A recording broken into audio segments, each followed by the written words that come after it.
Bienvenidos a la hora de la biología.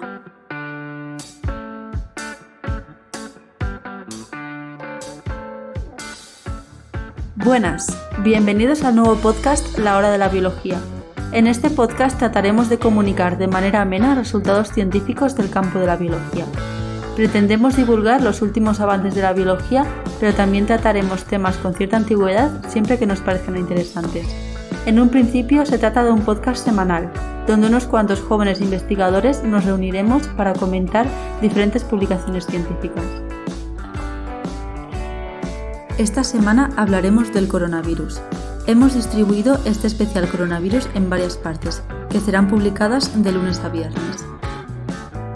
Trataremos temas como su origen, su estructura, métodos de diagnóstico, tratamientos y vacunas. En estos capítulos participaremos Pablo Monfort, bioquímico y bioinformático, Samuel Piquer, biotecnólogo y bioinformático, Noemí Caballero, biotecnóloga y bióloga molecular, Oriol Ruiz, bioquímico especializado en medicina translacional, y yo misma, Elena Guerrero, bioquímica y bióloga molecular. Bueno, pues hasta el momento hemos podido responder cómo se origina el virus, qué es este virus, qué codifica el virus, cómo ha habido la zoonosis entre animales humanos, cuáles son las clínicas, o sea, qué causa la infección de este virus en el ser humano, cómo se puede transmitir este virus y, por último, ahora Noemí nos ha estado comentando cómo reacciona el sistema inmunológico a la infección por el virus. Creo que temas que nos quedan en el tintero para ir comentando es cómo se puede diagnosticar el virus una vez ha sido infectado. Hablar ahora de la famosa qPCR, los test inmunológicos, serológicos. No sé si nos puede comentar un poco Samu o Lena estos tipos de diagnosis. Bueno, pues el método que más se ha usado a lo largo de la pandemia para diagnóstico y detección del virus ha sido la PCR, en concreto la RT-PCR cuantitativa o qPCR, ¿vale? ¿No es los PCRs? ¿Cómo? ¿No son los PCRs? Y la PCR no es específica. Hay más de 50.000 virus que tenemos los seres humanos que puede salir como positivo. Y Mulis dice que no es cuantitativa. Eso también es un bulo. Y no tenemos la PCR. O sea, al final no estás detectando nada porque el virus no existe. Vas a liar más a la gente que otra cosa, Pablo. Vale. Bueno, Sam, cuéntanos la verdad de la PCR. Por cierto, es la PCR, porque es la reacción en cadena de la polimerasa. Por lo tanto, es femenino. Bueno, pues la RT-PCR, la RT es por transcriptasa reversa, ya que como es un virus de RNA, tiene que ser retrotranscrito a DNA. La PCR ha dicho muy bien lo que es las siglas Pablo, pero bueno, básicamente funciona de la siguiente manera. Tenemos una muestra que normalmente se toma del conducto nasal, o aunque también puede ser tomada de otras vías, que es procesada para extraer el material genético del virus, en este caso un RNA. ¿Vale? Se obtiene una copia de DNA del genoma del virus y después son amplificados con la reacción en cadena de la polimerasa y se detectan / cuantifican mediante sondas fluorescentes. De ahí la Q de cuantitativa. ¿Vale? De esta manera se permite detectar tanto la presencia del virus como la carga viral, es decir, el número de copias por muestra, ¿vale? Por mililitro de muestra, en un momento concreto. Esta técnica posee ventajas como que presenta una elevada especificidad porque se ha hecho para amplificar una región concreta del genoma del virus, ¿de acuerdo? Va a amplificar el SARS-2, no te va a amplificar el virus de la gripe, no te va a amplificar el DNA del perro de tu prima, no. El virus, o sea, es específico. Y tiene una elevada sensibilidad también. ¿Vale? Sin embargo, tiene inconvenientes y limitaciones, sobre todo el precio, porque está en torno a unos 100-150 euros la prueba, por ejemplo, si te lo haces por lo privado. El hecho de que necesitas a un personal cualificado para su interpretación y la velocidad, ya que aunque es una técnica relativamente rápida que se puede hacer en unas horas, la elevada carga de trabajo puede hacer que los resultados tarden días en llegar. Teniendo en cuenta la que está cayendo es algo importante a tener en cuenta. Sí, tal como ha comentado Samu, ha explicado brevemente en qué consiste la qPCR, la reacción en cadena polimerasa cuantitativa. Si no me equivoco, Lena ya lo comentó en mayor profundidad en el capítulo 1, por si cualquiera de nuestros oyentes, nuestro amigo el tejano, Sí. quiere volver a escucharlo o no lo han escuchado, pueden volver al capítulo 1. Y sí, comentar, por ejemplo, que en los servicios de genética de los hospitales, normalmente, cuando hablamos de genotipados, que también al final empleas la qPCR, normalmente los resultados tardan entre una semana en salir de los laboratorios de genética. Así que, en ese sentido, como comenta Samu, sí que es verdad que es relativamente rápido realizarlo, porque al final todo el procedimiento igual te cuesta en un día lo puedes tener hecho, pero cuando se acumulan un gran número de pacientes como es ahora, los resultados al final van a tardar en salir del servicio de secuenciación, de genotipado, al final de los laboratorios de genética. Respecto a la PCR, añadir que el principal inconveniente de la qPCR o de la Real-Time PCR, como queráis, al final son todo nomenclaturas que conllevan a lo mismo. El principal inconveniente es que es el número de falsos negativos, es decir, si no tienes la cantidad de ADN vírico suficiente para llegar al threshold, es decir, al CT, para que lo detecte, va a salir negativo cuando seguramente seas positivo.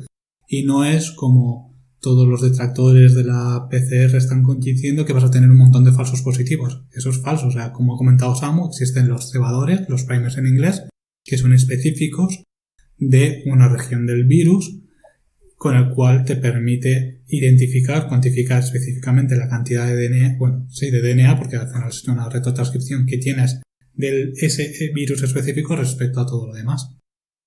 Y que estos cebadores, estos primers, han tenido que ser aprobados por los centros de salud, o sea, no son centros de salud, sino las organizaciones mundiales, o sea, por la OMS, por la Organización Mundial de la Salud, por la Organización de la Salud de China, por ejemplo, que fueron los primeros que le dieron los primers específicos para detectar el COVID, y que existe no un gran número, pero sí existen diferentes números de cebadores que puedes emplear y que estos son específicos del virus y que son además específicos de diferentes regiones del virus y que normalmente se pueden combinar dos para tener una mayor seguridad del resultado, pero que son específicos y que no te van a dar falsos positivos, como mucho te van a dar falsos negativos.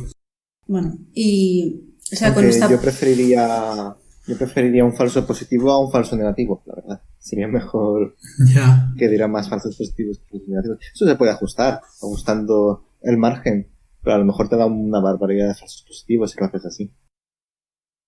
Sí, es cierto. De todas maneras, tampoco creo que haya un gran número de falsos negativos. No, o sea, creo que será algo más anecdótico que otra cosa, porque supongo que normalmente sí que cogen suficiente muestra y si lo tienes deberías... No es únicamente... Depende sobre todo del momento de la infección. Si estás en las fases más tempranas... O más tardías. Es lo que decía Pablo. Sí, es lo que decía Pablo. Al final, si la carga viral no es lo suficientemente alta, no llegas a ese threshold y ahí el falso negativo. Es por eso que normalmente en España, por ejemplo, de unos cuantos casos que he conocido, te preguntan en el caso de que te tengan que hacer la prueba porque has estado en contacto con un individuo que ha dado positivo para el COVID, te pregunta cuánto tiempo ha pasado desde que has estado en contacto con este individuo, y si no han sido más de 10 días, me equivoco, creo que tienes que llegar a 10 días para que se supone que ya tienes una carga vírica suficientemente alta en tu cuerpo para ser detectada por la qPCR para que te la hagan. Y una vez te la han hecho, si sales falso negativo, te dejan unos cuantos días de margen en el caso de que de verdad estés infectado para que crezca esta carga vírica y en la segunda qPCR sí que salga positivo si estás de verdad infectado. O sea, más o menos es como están funcionando ahora en la sanidad pública española. No, y también sirve un poco, en el caso del VIH también tienes que esperar 6 meses a que la carga viral aumente para poder hacer el test, es la sensibilidad. Y también por contra, antes se hacían 2 pruebas de PCR para confirmación, ahora solo se hace una, pero porque cuando das positivo, ya puedes dar positivo, se ha visto que en un rango de 6 meses o algo así. Entonces, puedes dar positivo en la PCR, pero no poder transmitir el virus. Se dice se estipula que ahora son 10 días el margen en el que tú puedes contagiar a otra persona. Al final es una prueba cuantitativa, pero relativa. No tienes una cuantificación absoluta en la cantidad de ADN vírico que tengas y tampoco hay, pero sí que es relativo, por decirlo de alguna forma. No sé. Sí. Sí, o sea, al final lo importante es saber que lo tienes. Ya la cantidad que tengas estaría interesante poder conocerlo, pero todas las pruebas tienen una limitación. La qPCR es relativamente rápida, relativamente barata y es muy específica, o sea, relativamente. Al final, cuando tienes todos los materiales sanitarios, todos los mix de la qPCR, todo lo que te hace falta es relativamente rápido y barato. O sea, un genotipado de sondaxtamab a lo mejor te cuesta €1 por paciente en la realidad, si no me equivoco. Ya, pero realmente un laboratorio privado te va a cobrar bastante y además necesitas personal cualificado, como ha dicho Samu, y sí. Igual no es la vía, o sea, comparando con otras técnicas no es la más barata ni... A todo eso, he dicho que es relativamente barata. Y hablando de eso, o sea, de los sanitarios, de los biólogos voluntarios que están haciendo qPCR, me parece una vergüenza. Y también me parece una vergüenza que los biólogos hayan aceptado hacerlo de forma voluntaria y sin cobrar un duro, cuando en este momento se pone de manifiesto la importancia que tiene el personal científico sanitario en la sociedad. Pero bueno, eso es una crítica aparte.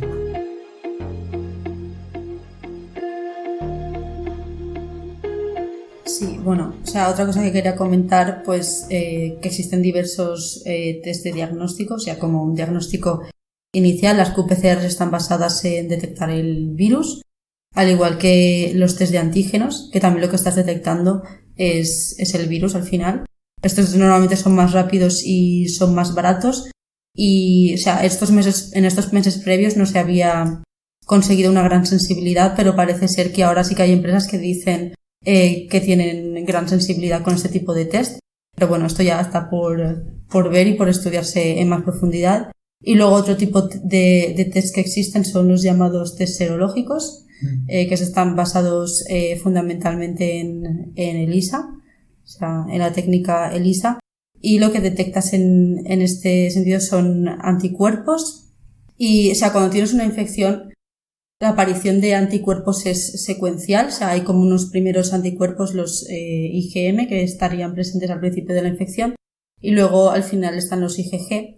Y lo que se hace en este tipo de test, si tienes los IgM pero no los IgG, estás al principio de la infección, y puedes detectar pues si estás al principio o si estás al final, porque, o sea, si tienes ambos tipos de anticuerpos estarías al final de la infección.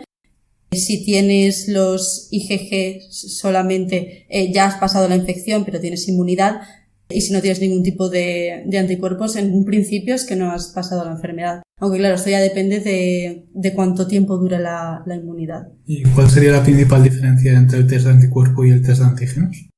En el test de anticuerpos estás midiendo anticuerpos y en el test de antígenos estás midiendo la presencia del virus en tu persona. O sea, si tienes presencia del virus o no. O sea, igual que en la qPCR, que lo que estás mirando es que el virus está en el organismo. Sí, porque los anticuerpos... O sea, que el anticuerpo es una medida indirecta, o sea, más indirecta que el test de antígenos. Sí, es una medida más indirecta. Es un poquito más barato, creo, que las qPCRs. Y, o sea, bueno, la ELISA tiene gran sensibilidad, o sea... Por lo tanto, es decir, o sea, con el test de anticuerpos, lo que tenías un medio donde tienes al virus, entonces pones ahí el suero del individuo para que se queden pegados los anticuerpos que ha desarrollado el individuo frente al virus, y luego estás mirando esos anticuerpos, ¿no? O sea...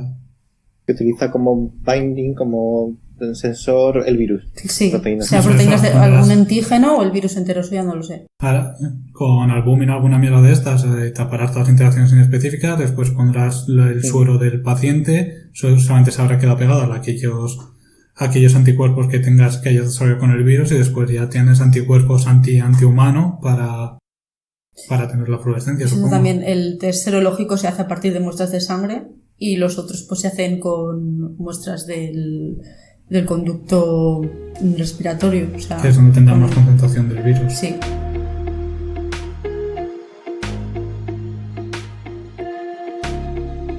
En cuanto a las técnicas de diagnóstico, una de las técnicas más importantes, sobre todo al principio de la pandemia, ha sido el uso de tomografías computarizadas de pecho. Ha sido importante tanto para el diagnóstico como para el seguimiento. Normalmente en pacientes con COVID lo que se pueden encontrar opacidades, particularmente en los lóbulos periférico e inferior, así como en áreas de consolidación múltiple, bilateral lobular y subsectarias, ¿vale? Especialmente en pacientes de UCI. Básicamente al final es eso, como es una enfermedad que afecta al tracto respiratorio, se ven lesiones que afectan a pulmones principalmente. Entonces, pues se hacen este tipo de técnicas. Sin embargo, su sensibilidad es variable. En el caso de pacientes con PCR positiva, la sensibilidad es bastante alta. Sin embargo, en pacientes sin síntomas, esa sensibilidad puede reducirse bastante. He llegado a leer que incluso a un 50%. ¿Vale? Pero, de hecho, también se han utilizado otras estrategias, como radiografía de pecho con rayos X convencional, también se han utilizado ultrasonidos, pero estas tienen menos sensibilidad. Sin embargo, el uso de esta técnica para todos los pacientes no es razonable en términos de tiempo, coste y exposición a radiación. Por ello, se ha sugerido que la tomografía computarizada debería reservarse para pacientes con un cuadro clínico indefinido, así como para diagnóstico diferencial.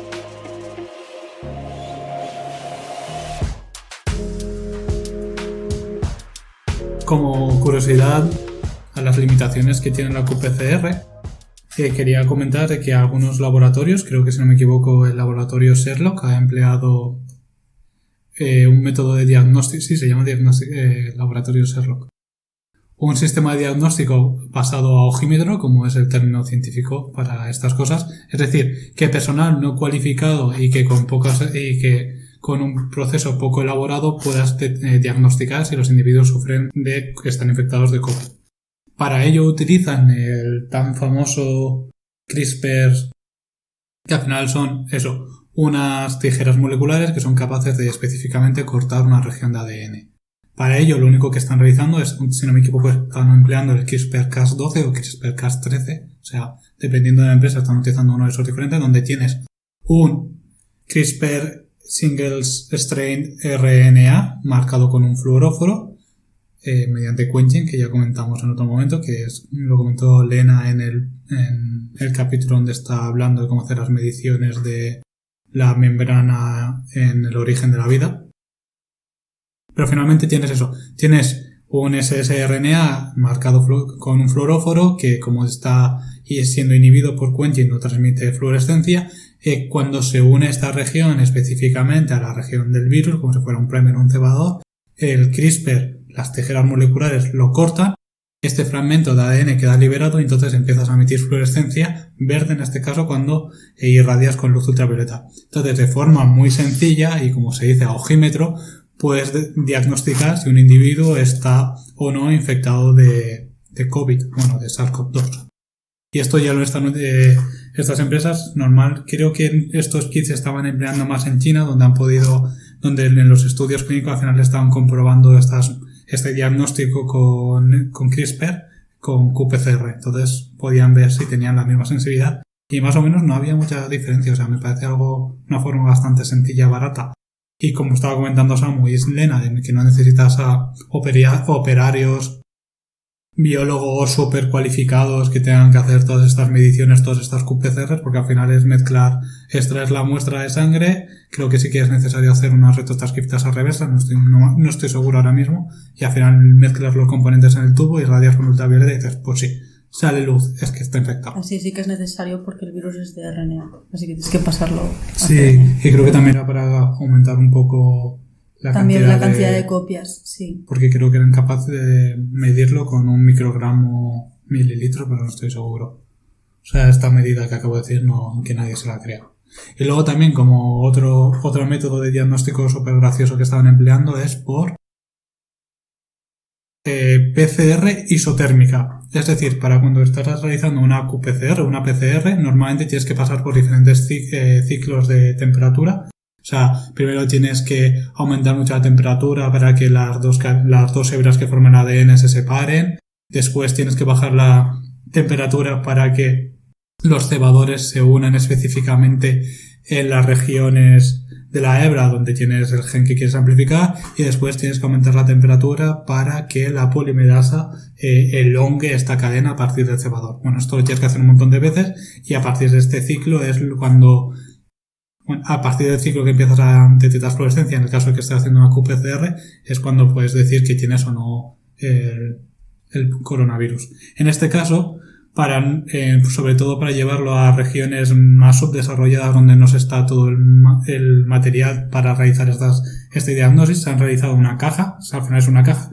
Tienes un mecanismo que realiza una PCR a reacción constante, a temperatura constante, y al final también consigues lo mismo, consigues una marca de fluoróforo de un color para saber si tienes o no el virus. O sea, me parece bastante curioso, y ya lo habían realizado para otros patógenos, sobre todo que son típicos de países subdesarrollados de África, como creo que era para el dengue, la malaria y cosas como las Islas Canarias. Como las Islas Canarias también, vamos.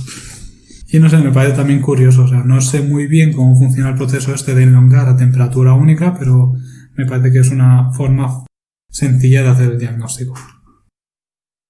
¿Cómo se dicen los debates políticos?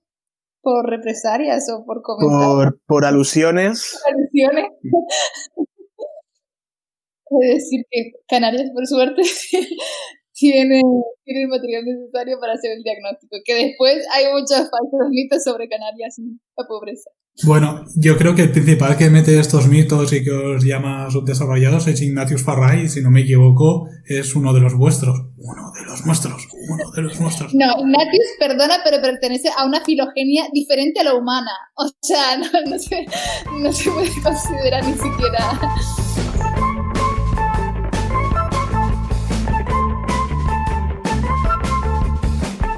Dejando las peleas, guerras peninsulares versus insulares, donde sabemos que los peninsulares son los que iban a ganar. Continuemos hablando somos más grandes, tenemos más mercadonas. Continuemos con los tratamientos actuales que hay contra el coronavirus. ¿Para contraer? No. Continuemos con los tratamientos actuales que existen para tratar el coronavirus. Creo que en esta parte tanto Noemí como Samu nos pueden aportar un gran conocimiento. Creo que como ha estado hablando bastante rato Noemí últimamente, ¿o ha sido Samu? Ha sido Samu, ¿no? Vale, pues como ha estado hablando Samu bastante rato, para que recupere fuerzas y luego pueda continuar, que empiece Noemí con este tema. Bueno, hablando acerca sobre los tratamientos contra el coronavirus, por desgracia hoy en día no tenemos un tratamiento específico, porque nos ha tomado un poco de sorpresa, no se han hecho todavía los estudios suficientes como para poder administrarlo, y también teniendo un poco en cuenta de que al ser un virus va a tener muchos síntomas compartidos pues, con otros virus, por ejemplo, fiebre, tos, dolor de cabeza, etc. Si se han puesto en marcha, pues con respecto al coronavirus específicamente, terapias antivirales, antiinflamatorias e inmunodulares, entre otras terapias que a lo mejor nos lo puede comentar un poco más en extensión, Sam. Sí, a ver. Ahora mismo, si nos fijamos en Agencia Europea del Medicamento, tenemos 2 medicamentos autorizados, ¿de acuerdo? Primero de ellos es el Remdesivir, que es un nucleótido análogo que bloquea la replicación del virus y que parece que mejora el pronóstico de recuperación en el caso de pacientes graves. Aquí en Europa se está comercializando bajo el nombre de Veklury, con V y K. Curioso. Y eso, de momento tiene una autorización condicional para el tratamiento de adultos y adolescentes desde los 12 años con neumonía que requieren de suplementación de oxígeno. El otro medicamento autorizado por esta agencia actualmente es la dexametasona, corticosteroide con efectos antiinflamatorios e inmunosupresores, que se ha asociado a una disminución de la mortalidad en pacientes con ventilación mecánica invasiva. Básicamente se han basado en los resultados de un estudio bastante grande que se llama Recovery y que concluyó que este fármaco puede administrarse como tratamiento para el COVID-19, pues eso, que requieren apoyo respiratorio tanto con oxígeno o con ventilación mecánica más invasiva.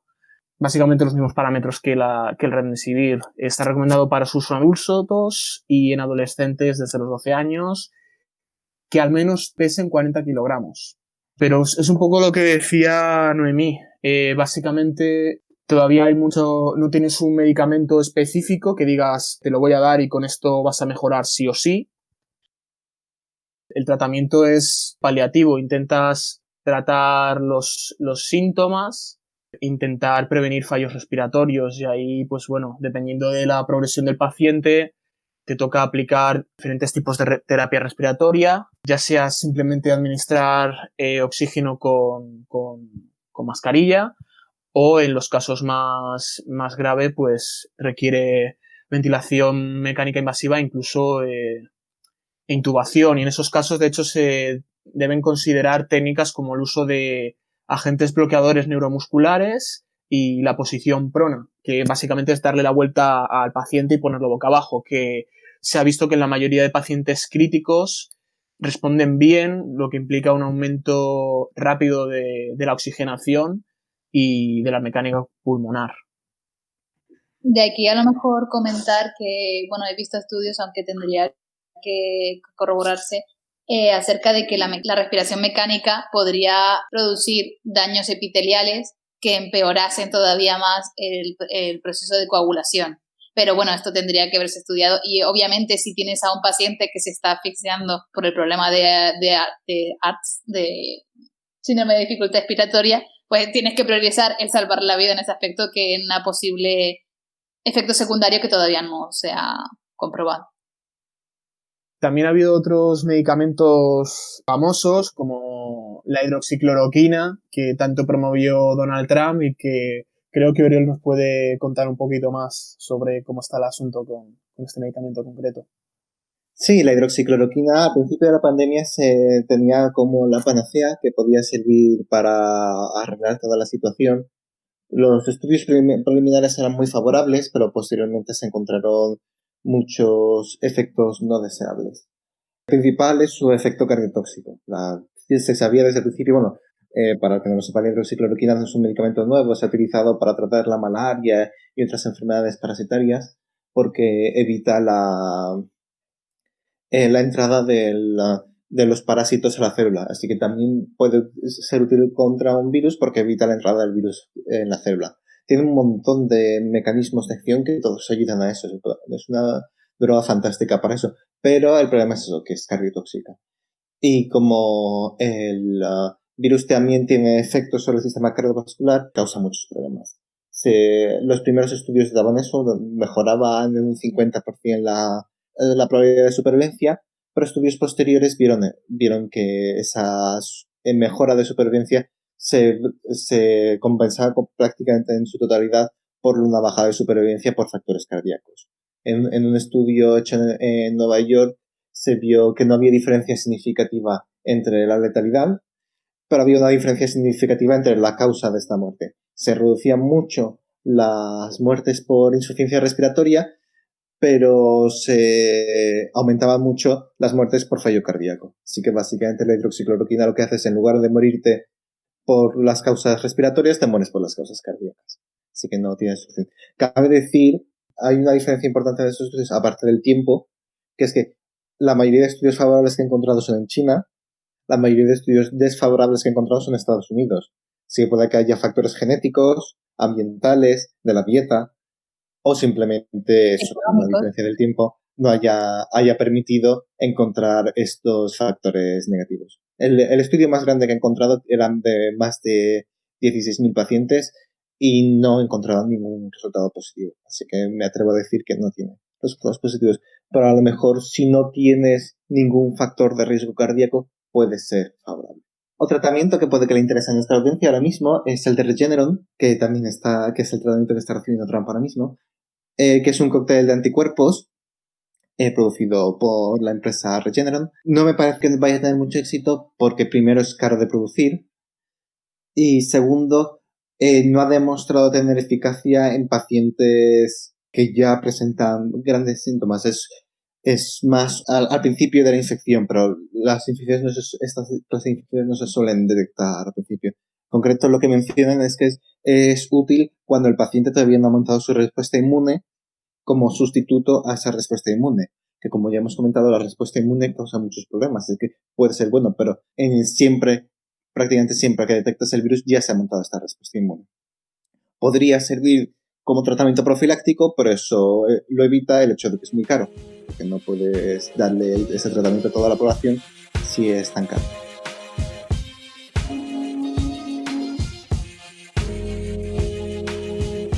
Pero bueno, hablando de las respuestas cardiovasculares, es importante mencionar que aunque la principal manifestación patológica de este virus es sobre el sistema respiratorio, tiene efectos sobre todo el cuerpo, porque AC2 está presente en todo el cuerpo.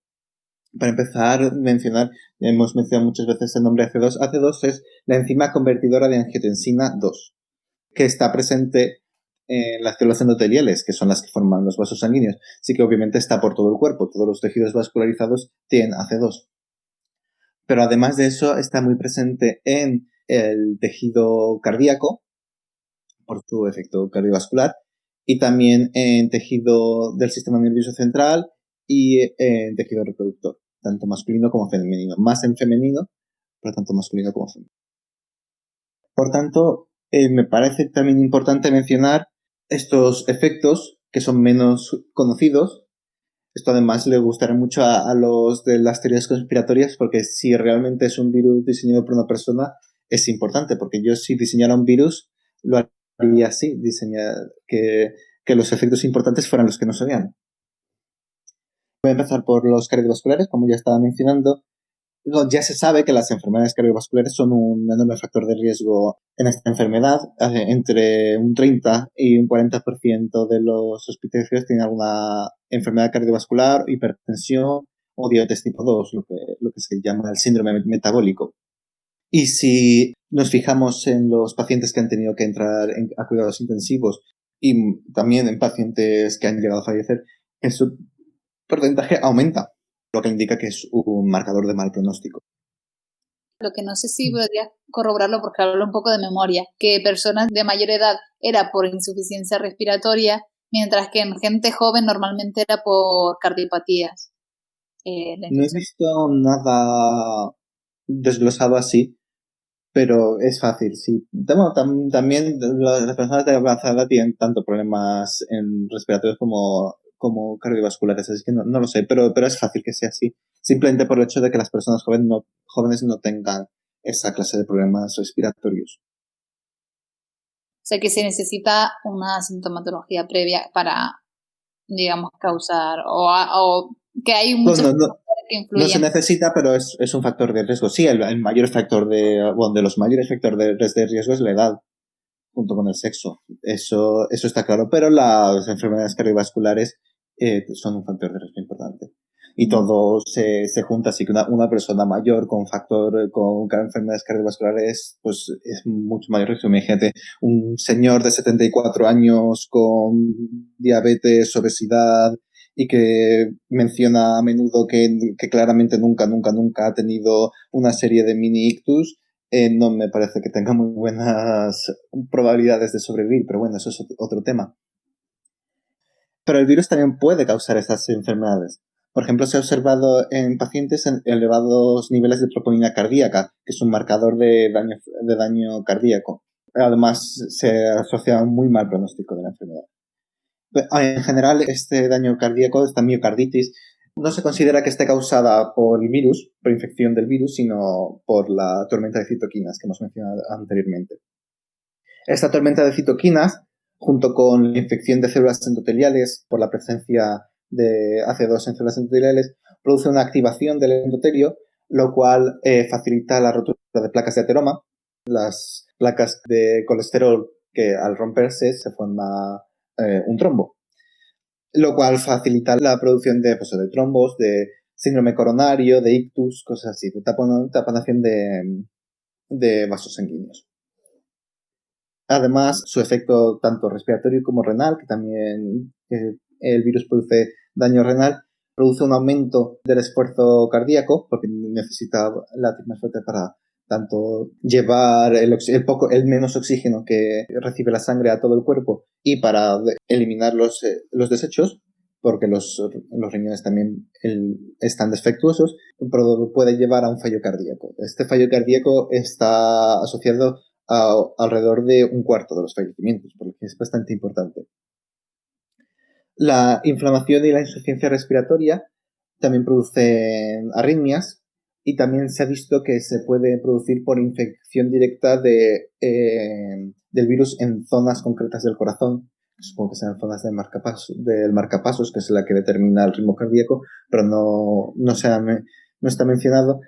Y además esta arritmia, como he dicho, puede empeorar con algunos tratamientos como la hidroxicloroquina, pero también algunos antivirales producen. No el Remdesivir es bastante seguro, pero hay un cóctel de antivirales que se daba anteriormente que también produce arritmias, no al nivel de la hidroxicloroquina, pero también produce arritmias. La activación del antivirus produce un estado de hipercoagulación que se llama, que es lo que ha mencionado mi compañera de esa coagulación sistémica, pues eso produce oclusiones en vasos sanguíneos por todo el cuerpo.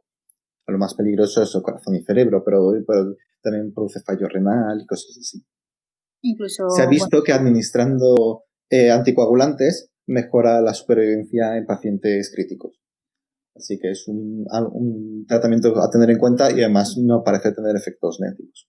En niños, que se dice que la enfermedad no afecta mucho a niños, pero en niños se ha visto que produce una enfermedad similar a la enfermedad de Kawasaki. La enfermedad de Kawasaki es una vasculitis, una inflamación generalizada de vasos sanguíneos. Esto produce erupciones cutáneas, síntomas gastrointestinales, edema, dolor en articulaciones, y en los peores casos el daño en arterias coronarias, que puede desembocar en fallo cardíaco y también daños a largo plazo, aunque no sufran de niños daños en la edad adulta. En un estudio en Italia se observó un aumento del 3000% en la enfermedad de Kawasaki, lo cual parece indicar que es eso, que es una pseudoenfermedad de Kawasaki. La enfermedad de Kawasaki es principalmente genética, por eso no lo llamo exactamente enfermedad de Kawasaki. Esta pseudoenfermedad de Kawasaki producida por este coronavirus. Como el virus interacciona con la enzima convertidora de angiotensina, también produce efectos sobre esta enzima. Esta enzima es muy importante. Los receptores de virus, aparte de ser un receptor de virus, son una proteína que tiene efectos biológicos de normal. Esta enzima en concreto se dedica, su función es convertir la angiotensina 2, que se puede considerar mala, no es mala, es simplemente eso. Muchos de esos efectos produce la activación del sistema arterial, produce un efecto protrombótico, a angiotensina 1,7, que se puede considerar buena respecto a la angiotensina 2. No son buenas ni malas, porque si fuera mala no existiría. Lo que pasa es que en este momento no nos viene bien que haya angiotensina 2. La interacción del virus con esta proteína hace que tenga menos actividad, así que hay niveles más altos de angiotensina 2. Con lo cual produce estos problemas cardiovasculares, hipertensión y también diabetes. Muchos de estas personas que tienen estas enfermedades están tratados con inhibidores de ACE, de no ACE2, enzima convertida de angiotensina que convierte la angiotensina 1 en 2. Pero estos inhibidores producen un aumento de los niveles de ACE y ACE2, lo cual se produce un aumento de la infección, porque tienes más ACE2. Así que se recomienda reducir estos tratamientos de inhibidores de ACE, lo cual también puede producir problemas cardiovasculares simplemente porque tienes que pausar este tratamiento. O sea que de cualquier de las formas estás mal. O sea, si no inhibes, tienes problemas, pero si inhibes también. Sí, tienes que decidir qué es lo más importante. Si seguir con el tratamiento cardiovascular o reducirlo para mejorar los síntomas respiratorios.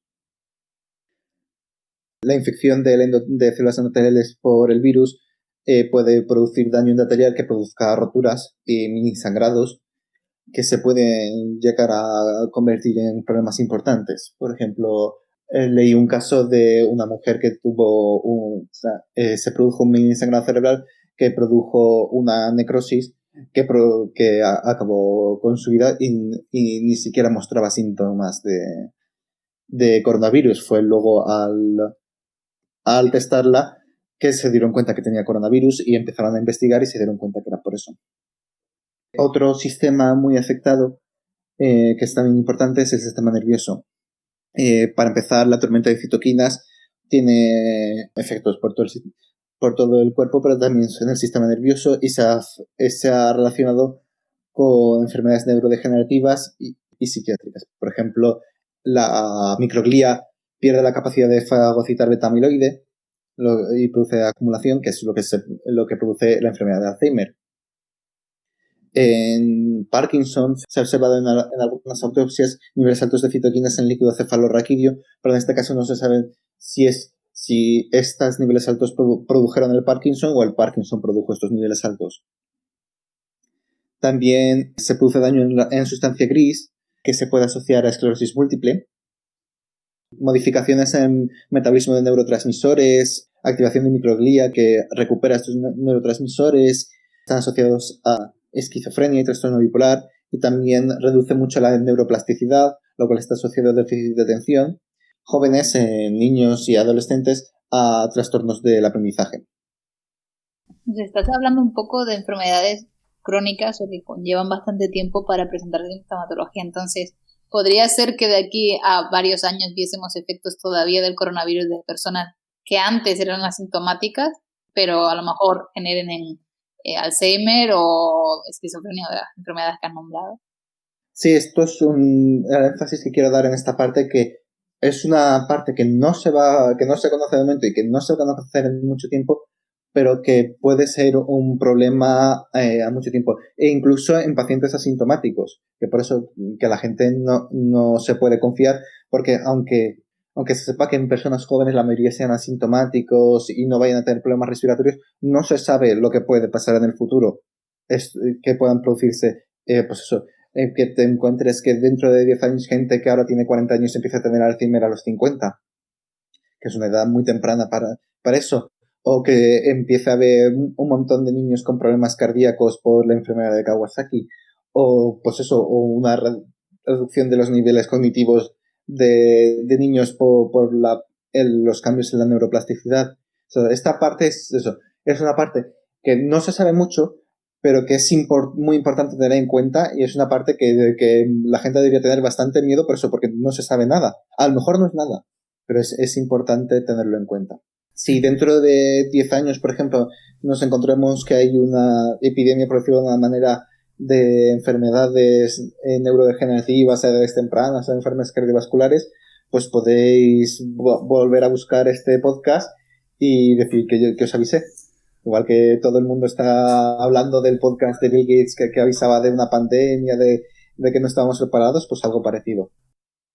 Aparte de que te vayamos a idolatrar dentro de unos años porque ya dijiste, os lo dije, todas estas complicaciones derivadas del COVID es o debido a que existen receptores AC2 en diferentes tipos celulares, como ya hemos comentado a lo largo del podcast, o por complicaciones del sistema inmune, entonces, ¿no? O sea, por la respuesta que está derivando el sistema inmune en tejidos específicos que van a alterar el tipo celular, ¿no?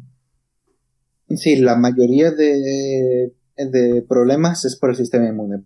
Por eso la inmunomodulación me parece que es uno de los tratamientos más importantes para el futuro. Sí. Entre las enfermedades que has estado comentando, el posible déficit intelectual que puede ser derivado del COVID, yo creo que también tenemos que tener en cuenta que en esta época es cuando se ha dado un boom a TikTok, así que no todo puede ser por el COVID. O sea, hay otros parámetros posteriores que pueden afectar también, ¿eh? Sí, bueno, y toda la gente que se niega a ponerse mascarillas, pero eso ya no hay nada que hacer. Primero porque son adultos la mayoría, y segundo porque ya no hay nada que hacer. Y ahora, hablando en serio, por lo tanto, estás diciendo que está claro que no hay que alentar todas estas fiestas, las fiestas del COVID, que va la gente a infectarse y todo eso, porque pese que ahora puedes que no tengas o sea, primero de todo que es una locura porque estás favoreciendo que haya más gente que pueda ser vectores de contagio a una población más envejecida y que por lo tanto están en riesgo. Además que estos mismos... Y que vas a saturar el sistema sanitario. Ya, pero estamos hablando en el caso de que la gente quiere infectarse para ser porque se piensan que van a ser asintomáticos. Pese a que consigan ese objetivo de infectarse siendo asintomáticos, está claro que no se conoce actualmente qué daños puede producir a largo plazo esta enfermedad. Que ahora mismo a lo mejor no tienes nada, pero como tú como bien has comentado, dentro de 20 años empiezas a tener enfermedades cardiovasculares o a desarrollar Parkinson precoz.